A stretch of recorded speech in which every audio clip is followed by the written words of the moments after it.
On this 2010 to 2015 Honda Civic with the 1.8 gas engine, P2720 points to a low control circuit problem for pressure control solenoid D. In this diagnostic path, Honda is treating it as a CVT lockup clutch control solenoid circuit problem. The car may have CVT drivability symptoms, lockup clutch control issues, or simply a warning light with the code stored. Broadly, the possible fault areas can include the solenoid circuit, the solenoid wire harness, the lockup clutch control solenoid valve, or the PCM side of the circuit. The important note here is that this code is an electrical circuit problem.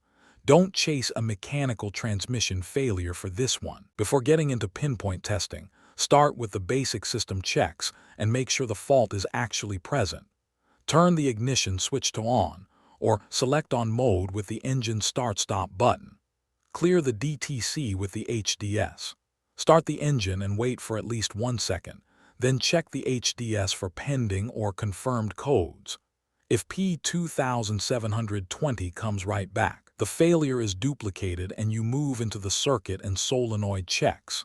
If it does not come back, treat it as an intermittent.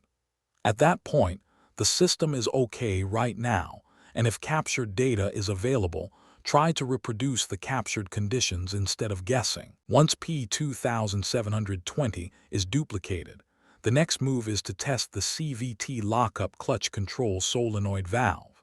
This is the split point in the diagnostic path.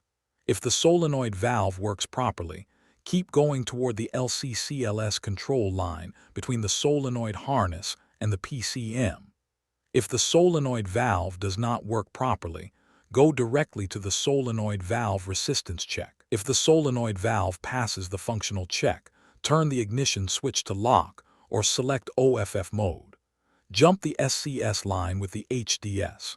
Disconnect the solenoid wire harness 8P connector on the engine wire harness side and disconnect PCM connector B, the 51P connector. Now check continuity on the LCCLS circuit between solenoid wire harness 8P connector terminal No. 8, the green wire, and PCM connector B terminal No. 4, also the green wire. If there is continuity, the LCCLS wire is okay. At that point, update the PCM if it does not have the latest software, or substitute a known good PCM, then recheck. If P2720 goes away after the update, troubleshooting is complete. If it goes away with the known good PCM substituted, replace the original PCM. If there is no continuity, repair the open in the LCCLS wire between the solenoid wire harness and the PCM. If the solenoid valve did not pass the earlier check, remove the solenoid wire harness and measure resistance directly at the CVT lockup clutch control solenoid valve 2P connector. The ignition is still in lock or OFF mode.